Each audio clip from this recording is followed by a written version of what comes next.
வராமல் வெளியே உட்காந்துருந்துட்டு கொஞ்சம் நேரம் வரைக்கும் மனசு ஆறுற வரைக்கும் வெளியே உட்காந்துருந்துட்டு எந்திரிச்சு போய் படுக்கிறா.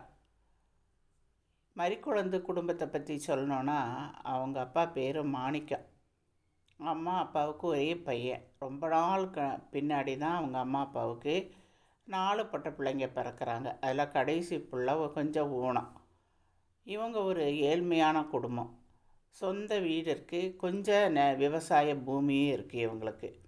இவங்க 2 பேரும் கஷ்டப்பட்டு குழந்தைங்கள பார்க்குறாங்க. ரொம்ப நாள் ஆன பின்னாடி இவங்க அப்பா நோய்வாய்ப்பட்டு அப்பா இறந்து போயிடுறாரு. அப்போ இவனுக்கு மாணிக்கத்துக்கு ஒரு 17, 18 வயசு இருக்கும். அப்போ என்ன ஆகுது, அம்மா கூட சேர்ந்து வீட்டு வேலைக்கு போகிறான். 2 பேரும் வீட்டு வேலைக்கு போகிறாங்க, கிடைக்கிற வேலையை செய்வாங்க. இப்படியே கொஞ்ச நாள் ஓடும்போது தெரிஞ்சவர் ஒருத்தர் என்ன செய்கிறாரு, தம்பி நீ வீட்டு வேலைக்கெல்லாம் போக வேண்டாம், ஆஃபீஸில் வேலை இருக்குது வாப்பா அப்படின்னு சொல்லி கூட்டிகிட்டு போய் ஆஃபீஸில் வேலை தராரு. அப்போல்லாம் என்ன வேலை, இவன் ரொம்ப படிக்காதனால இவருக்கு என்ன வேலை தராங்கன்னா பியூன் வேலை தராங்க. அப்போ அப்படியே இருந்து அவர் நல்ல மனுஷராக இருந்தனால இவரை பர்மனெண்ட் பண்ணி விட்டுட்டு வேறு இடத்துக்கு ட்ரான்ஸ்ஃபரில் போகிறாரு. அப்போ அங்கே அந்த வேலை இந்த மாணிக்கத்துக்கு பர்மனெண்ட் ஆயிடுது. இப்படி மாணிக்கத்துக்கு அப்படி ஆஃபீஸில் வேலை கிடைக்குது, பியூன் வேலை. இவங்க அம்மா கிடைக்கிற வேலைக்கு அப்படியே போவாங்க.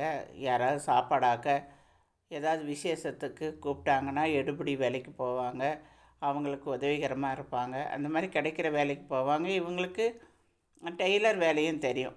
அக்கம் பக்கத்தில் துணி கொண்டாந்து கொடுத்தா தைச்சி கொடுப்பாங்க. இப்படி இந்த அம்மா கிடைக்கிற காசில் அப்படி குடும்பத்தை பார்த்துட்ருக்காங்க.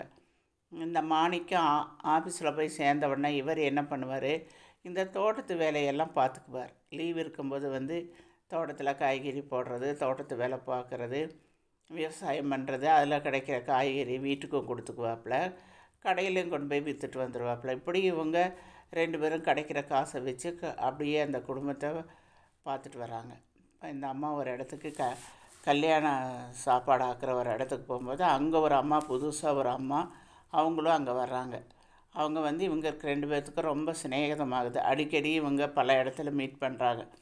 அப்படி இருக்கும்போது தான் அந்த அம்மா சொல்கிறாங்க, எனக்கு ஒரு பொண்ணு இருக்குமா, ஏதாவது ஒரு பையன் இருந்தால் சொல்லுமா, எங்களை மாதிரி ஏழை குடும்பமாக இருந்தால் போதும், என் பொண்ணை கல்யாணம் பண்ணி கொடுக்கணுன்னு ஆசைப்படுறோம்மான்னு.